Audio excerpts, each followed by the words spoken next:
আসসালামু আলাইকুম এভরিওয়ান, আশা করছি সবাই ভালো আছেন। আলহামদুলিল্লাহ আমরাও ভালো আছি।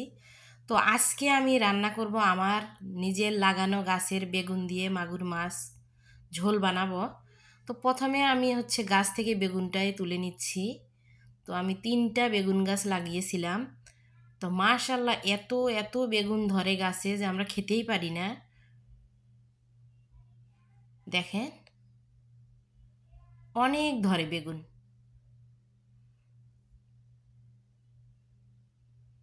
কয়েকদিন পর পরেই বড় বড় হয়, কয়েকদিন পর পরেই বড় বড় হয়। তো আমি 2 দিন তুলে আমি 2জন বাঙালিকে দিয়ে দিয়েছি বেগুন। আর আমি মাঝে মাঝে তুলে তুলে খাই, রান্না করি তরকারি। তো এত এত ধরে, আমেরিকাতে এসে আমি একটা জিনিসেই দেখলাম, এত মানে এখানে ধরে 3টা গাছ, দেখেন 3টা গাছে অনেক বেগুন হয় যে খাওয়া যায় না। আমেরিকাতে এসে আমি এই জিনিসটাই দেখলাম যে অনেক ফলন হয় এখানে। তো বেগুন তোলানো শেষ। আর দেখেন এই আমার মরিচ গাছ, বাহিরে এত এত গরম যে গরমের জ্বালায় মরিচের গাছগুলো মরে যাচ্ছে। দেখেন গাছে গাছে মরিচ একদম শুকে শুকে আছে। তো আমি তোলার সময় পাচ্ছি না, এত গরম, ছোট বাচ্চা নিয়ে তোলাও যায় না। তো গরমের জ্বালায় গাছগুলো মরে যাচ্ছে। তো আমি বেগুন তুলে নিয়ে এসে একদম আলু বেগুন কেটে রেডি করে নিয়েছি। দেখেন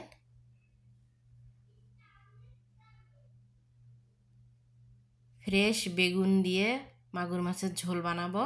তো এদিকে আমি মাগুর মাছটাকেও একদম লবণ আর লেবু রস দিয়ে মেখে রেখেছিলাম, একদম ধুয়ে রেডি করে নিয়েছি। তো চুলায় একটা আমি প্যান বসিয়ে দিলাম, দিয়ে আমি এখন দিয়ে দিলাম তেল, একটু হলুদের গুঁড়ো দিয়ে দিয়ে দিলাম পাঁচফোড়ন, দিয়ে দিয়ে দিলাম পেঁয়াজ। তারপরে আমি কিন্তু এভাবে কাটা মরিচ দিয়ে তরকারি রান্না করি। সব মশলাগুলো আমি একে একে এখানে দিয়ে দিলাম, একদম গরম মশলার গুঁড়ো, জিরার গুঁড়ো, হলুদ গুঁড়ো, স্বাদ মতো লবণ দিয়ে ভালোভাবে কষিয়ে নিলাম। নিয়ে আমি দিয়ে দিলাম মাগুর মাছগুলো। তো রান্নাটা কিন্তু আমি ঝটপটেই দেখাচ্ছি। তো ঢেকে দিলাম। তো দেখেন মাছটাও আমার কষানো হয়ে গেছে। এখন আমি মাছগুলো আর একটু ঝোল তুলে নেব।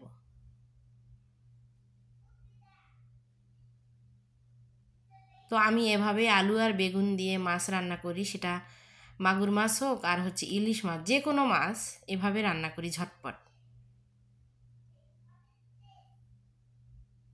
তো তুলে নিলাম, এখন দিয়ে দিলাম সবজিগুলো, আলু আর বেগুন দিয়ে একটু দিয়ে দিলাম আমি রসুন বাটা আর একটু গরম মশলার গুঁড়ো, হলুদ গুঁড়ো। এটা শুধু সবজিটার জন্য একটু দিলাম, বাকি মশলা তো আমি মাছের মধ্যেই দিয়ে দিয়েছি। তো এখন সবজিটাকে আমি কষিয়ে নেব।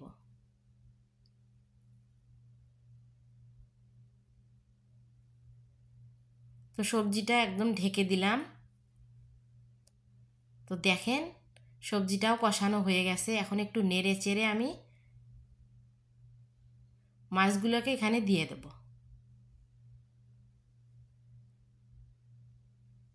তো আমি কিন্তু এখানে বাড়তি কোনো পানি অ্যাড করলাম না, যে সবজি থেকে যে পানিটা বের হয়েছে আর মাছের ঝোল ছিল, সেটা এখানে আমি ঢেলে দিলাম।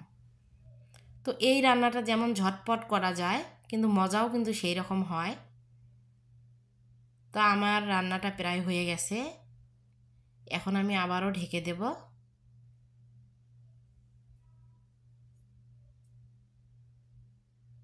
একদম হওয়া পর্যন্ত।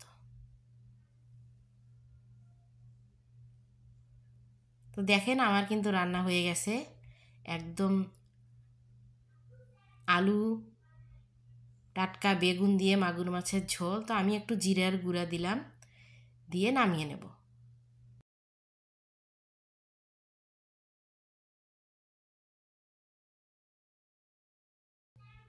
তো চুলা অফ করে দিয়ে আমি নামিয়ে নিয়েছি। দেখেন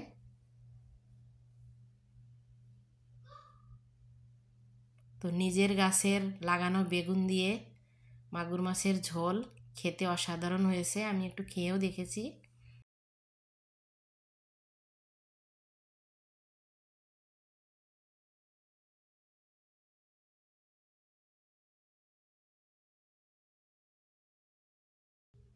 তো যাই হোক, আমার মাগুর মাছ আলু আর বেগুন দিয়ে মাগুর মাছ রান্নাটা কেমন হলো, ভালো লাগলে প্লিজ সাবস্ক্রাইব লাইক করে দেবেন।